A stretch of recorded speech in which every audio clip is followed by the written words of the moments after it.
The sink shouldn't have had two coffee mugs. I remember rinsing mine out before I left for the gym. I remember it because I chipped the rim on the counter like an idiot and winced when I brought it to my mouth. That cup had a small crack near the handle. It was the one she never used because she said it tasted metallic.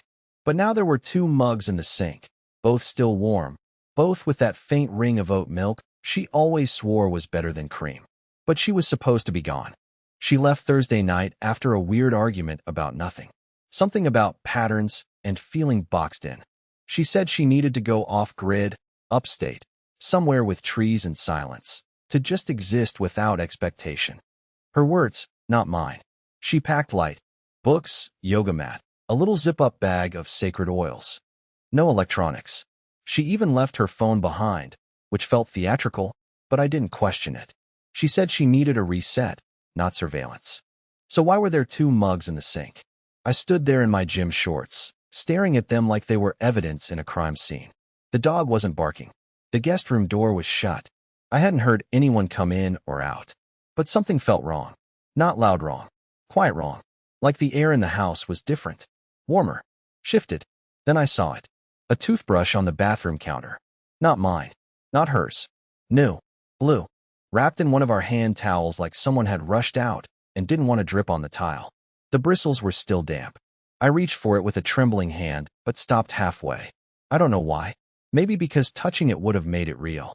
I walked the house in silence, half expecting someone to jump out of the closet or for her to come waltzing in with a candle and say this was some kind of mindfulness test. But nothing. Just the hum of the fridge. The tick of the old wall clock. And that toothbrush sitting there like a loaded gun. That's when I opened her laptop. Look, I know. Boundaries. Privacy. Trust. All that. But tell me, what would you do if your wife disappeared to find herself and came back only to leave invisible fingerprints all over the house? I didn't even need her password. It was still logged into everything. But what I found wasn't some love letter or suspicious messages. It was a shared calendar. Tuesday, 2 p.m., meet, D. Wednesday, 6 p.m., dinner at Cresswell, his treat. Thursday, 10 p.m., stay over. That last one was still highlighted. She hadn't forgotten to log out. She wanted me to see it. Or maybe she just stopped caring whether I did. She came home late that night, like nothing happened. Hair down, eyes clear, bag of herbal tea in hand. Said she felt renewed. Hugged me like we were actors in a play called Stable Marriage. And as she went to shower, I asked the only thing I could. Did you make coffee this morning? She froze. Just for a second. Just enough to notice. No, she said. But the mugs were still there. And so was the toothbrush.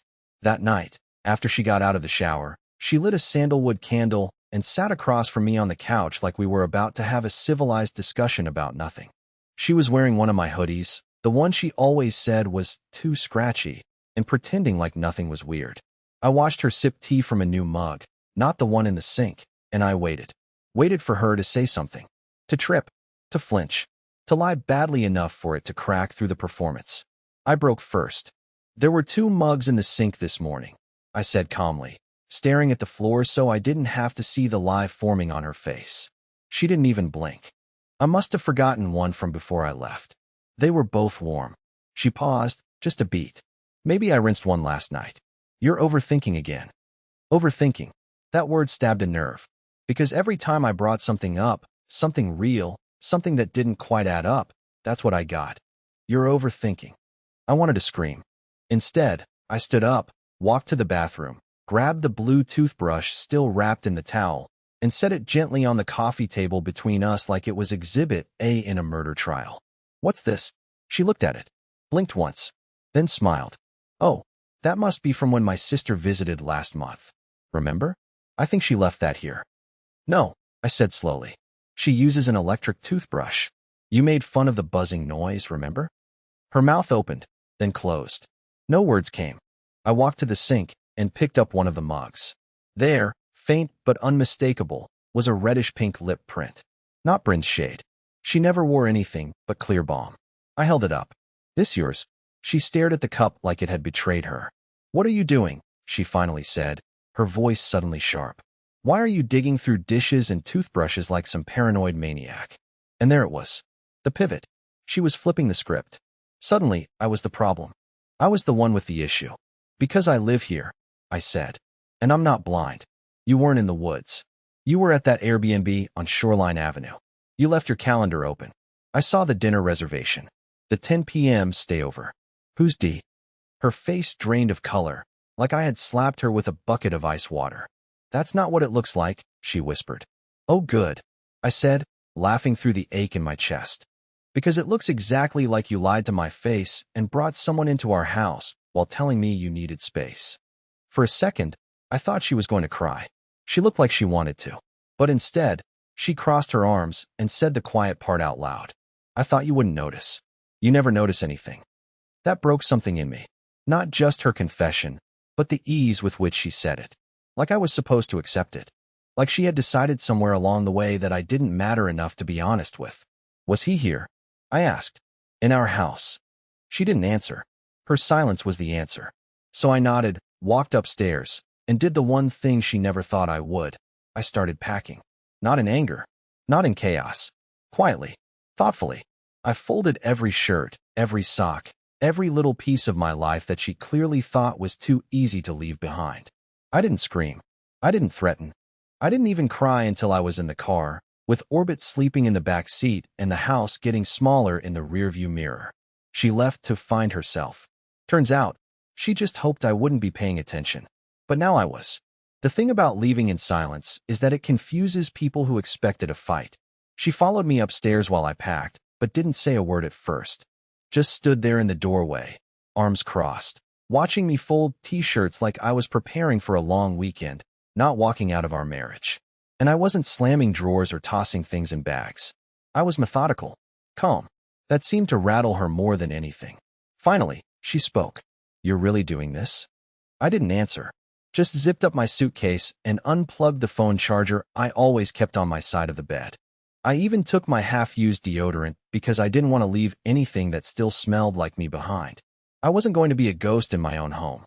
She tried again, a little louder this time. Curtis, come on. Don't turn this into a soap opera. We can talk about it. You already did, I said, still not looking at her. Just not with me. She tried to laugh. A short, bitter exhale that landed flat. You're being dramatic. It's not like I was planning to replace you. I stopped mid-step and turned to face her. No? Then why did he brush his teeth here? She blinked. That toothbrush was damp, still wrapped in one of our towels. So don't insult me by pretending he wasn't in this house. And then came the part I'll never forget. She rolled her eyes. She actually rolled her eyes. Like I had overreacted because I wasn't evolved enough to understand that inviting another man into our home, our bed, maybe, was just part of her self-discovery arc. I remember thinking, is this what we've become?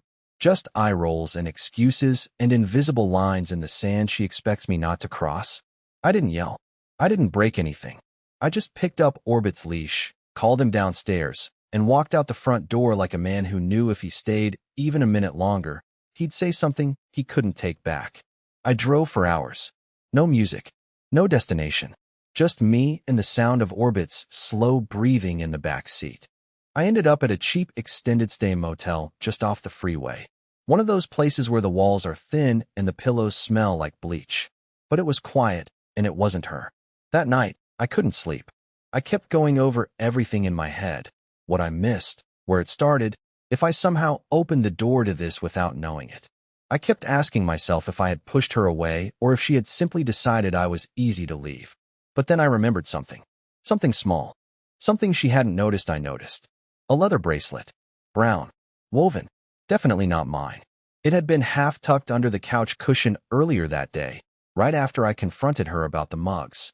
I remember spotting it while I bent down to get Orbit's toy. I didn't say anything at the time because I thought maybe it was hers, some new spiritual accessory, or whatever. But now, in that motel bed, I realized what it really was. It was his. And it was still in my house. I suddenly had this image of them together on our couch, laughing, limbs tangled, while I was home alone folding laundry and believing she was somewhere in the woods, writing in a journal about her inner peace. I sat up, heart racing. She hadn't just betrayed me. She'd made herself comfortable doing it. And the worst part?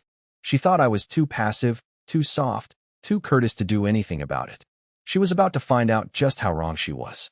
I don't know what snapped in me that night, But something did. I stared at the ceiling of that cheap motel room for hours, eyes wide open, heart pounding like a drum I couldn't shut off. I wasn't just hurt anymore. I was humiliated. I had walked out of my own life like a guest overstaying his welcome, while she curled up in our bed with someone who thought he could leave his bracelet behind like a trophy. And the worst part? She still expected me to come crawling back. Like always. By sunrise, I had made a decision. Not out of revenge. Not even anger, really. It was something colder. Cleaner. Like clarity. I wasn't going to confront her again. No more asking questions she already had answers to. No more playing the wounded spouse while she fed me silence or half-truths. I was going to let her win, just long enough for her to realize what losing me really meant. I went back to the house while she was out for her usual overpriced kombucha run.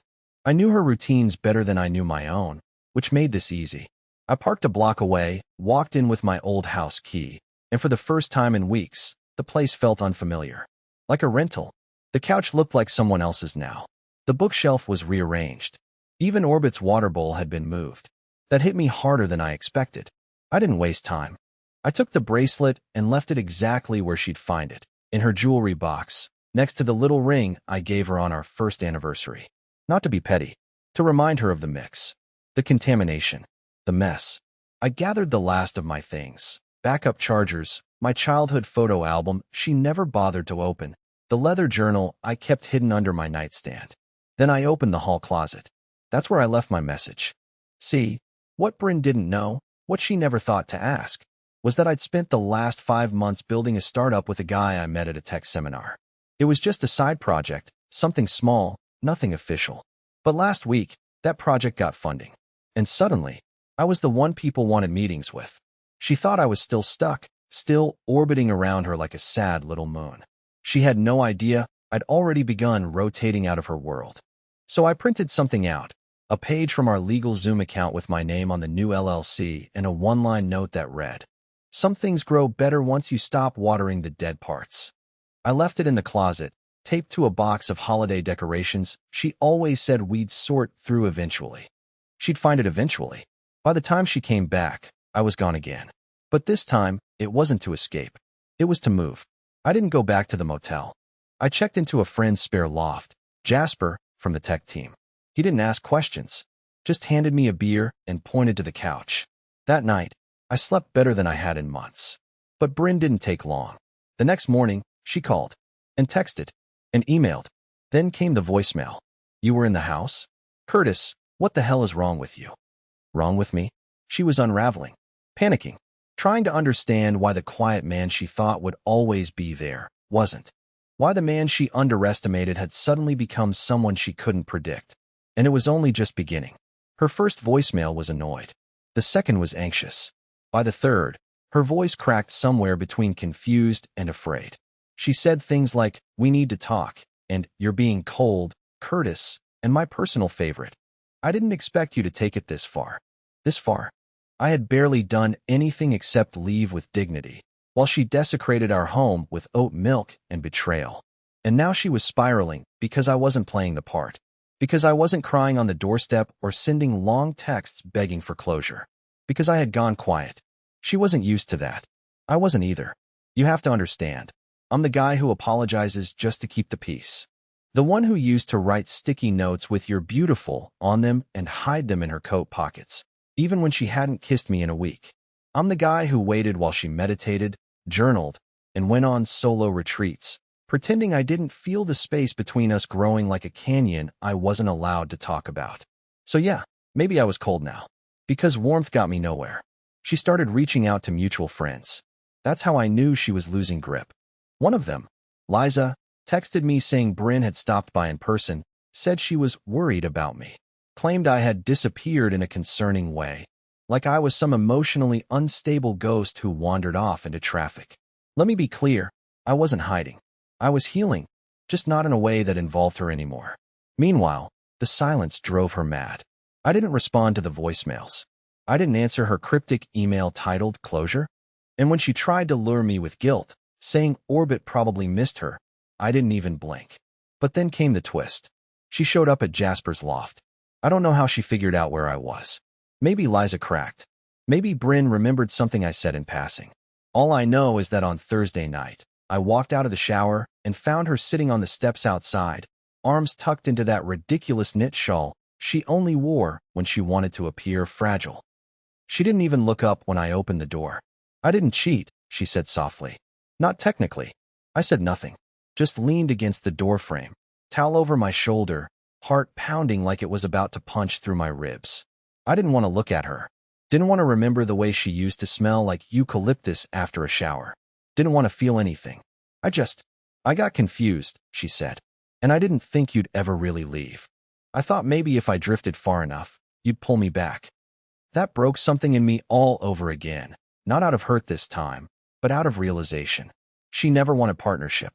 She wanted a lifeline, a reliable emotional doormat who'd absorb her moods and still ask what she wanted for dinner. I cleared my throat. There's a difference between being lost and walking away. She looked up. Her face was tired, her mascara smudged. But behind all that sadness, there was something else. Regret? Maybe. Or maybe just shock that the man she trained to stay had learned how to walk. Are you with someone else?" she asked.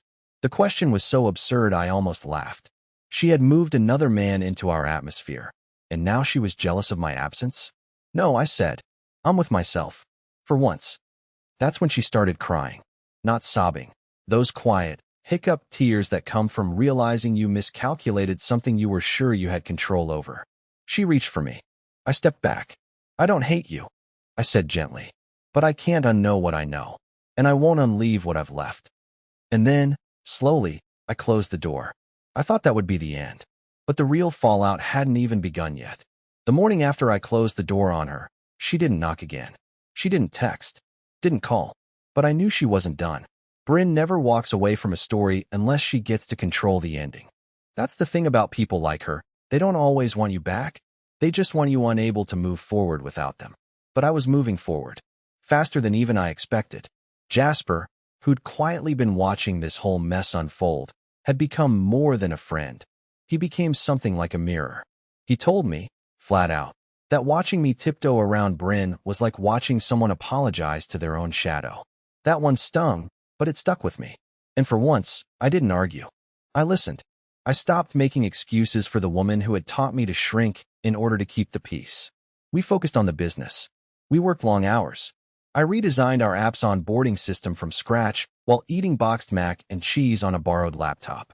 There was something beautiful about how ugly it all was. No polish, no safety net, just forward motion. It reminded me of who I used to be before I gave everything to a woman who wanted to find herself more than she ever wanted to find me. Then, 2 weeks later, she got the letter. It wasn't from me. It was from our lawyer. I had filed for separation quietly, not out of spite, but because after everything, I didn't want to be tethered anymore. I didn't want to be the guy who lived in limbo while she lit incense and flirted with baristas under the guise of spiritual openness. I didn't want my name legally connected to someone who could lie so easily, even when the truth was right there. Lipstick on a mug, a toothbrush and a towel, a bracelet shoved under the couch. And I know her. I know how she thinks. I know she expected me to stay in a holding pattern, orbiting her confusion while she figured out who she was. She didn't expect the legal envelope. She didn't expect it to be real. Because in her mind, I was always the soft one. The one who forgives quietly. The one who folds first. So when she called after the letter arrived, I didn't recognize her voice. It wasn't angry. It was scared. "You didn't even talk to me first," she said. "You just filed." I was sitting in a coffee shop, working on investor slides, sipping something iced and overcomplicated. I almost didn't answer. But I did. "There wasn't anything left to talk about," I said. "You said you needed space. I gave you a future without me in it." She went silent. I heard her breathing. I imagined her on our old couch, probably holding the legal packet in one hand, orbit curled at her feet, the house suddenly too quiet. And for once, she didn't roll her eyes or talk in circles. She just whispered, "I thought I had more time." That line stuck with me, because I think that's what betrayal really is. Not just breaking trust, but stealing time. Stealing the version of yourself that believed, waited, tried. She thought I'd be there when she was done playing hide and seek with herself. But I wasn't hiding anymore. And she wasn't the one I was seeking. It's strange how people assume silence equals defeat. That if you don't scream, you're weak. That if you don't post a photo, it didn't happen. Bryn had always underestimated my quiet. She mistook it for passivity. But what she never understood, what she still didn't understand, is that silence is the sound things make right before they change. And everything was changing. 3 weeks after the letter, I went to a local networking event with Jasper, something I would have dreaded before, back when I was still walking on eggshells to avoid Bryn's spirals. She used to say things like, "I don't believe in forced ambition, and men always need applause," and I swallowed those comments like they were medicine I deserved. But now I stood under warm cafe lights in a room full of strangers, pitching our startup like it mattered. And people listened. Someone from a local tech grant program asked for a demo. 2 small angel investors gave us their cards. And somewhere between my third cup of bitter coffee and Jasper's enthusiastic ramble about machine learning workflows, I realized something simple and terrifying. I was happy, not healed, not whole, not done, but happy. Not because I'd won, but because I'd stopped losing myself. That night, I posted a photo. Just me and Jasper at the event. Nothing flashy. Just a quiet smile and a caption that said, "Building something that finally feels like mine." It took 3 hours for Bryn to text me. At first, it was short. Just, "Really?" I ignored it. Then came another. "You're trying to make me jealous?" Then another. "Is this why you left? Because you wanted to feel important again?" I should have blocked her. I really should have. But part of me wanted to see just how far her story would unravel now that she wasn't directing it. I didn't reply. That's when she called. And this time, I answered. Because I wanted to hear it. Whatever it was. She sounded tired. Not just physically. Soul tired. Like someone who finally realized the game they were playing wasn't fun anymore. And they were the only one left on the board. "You really meant it," she said. "All of it. You're actually gone." I didn't gloat. I didn't rub it in. I just told the truth. You were never afraid I'd leave. You were afraid I'd learn how. There was a pause. Then a laugh. A small, broken thing. "He left me," she said. "The guy? D. He said I was emotionally unavailable." That should have made me feel something. Relief. Justice. Even petty satisfaction. But I didn't feel any of it. Because I realized that, in the end, it was never really about him. It was about how she never truly chose me. She chose the idea of me. The convenience of me. The way I waited, folded, apologized. But not me. "I hope you find yourself," I said quietly, echoing the very words she left me with. But this time, I meant them. Because now, she'd be searching alone. I didn't tell anyone right away, but something shifted after that call. It wasn't loud. It didn't feel like a movie moment. It was subtle, like exhaling after holding your breath too long and realizing the air feels different now. Cleaner. I went for a walk that night, just me and Orbit, through quiet streets lit by soft streetlights. He kept glancing up at me like he knew, like he could finally feel I wasn't carrying the same weight.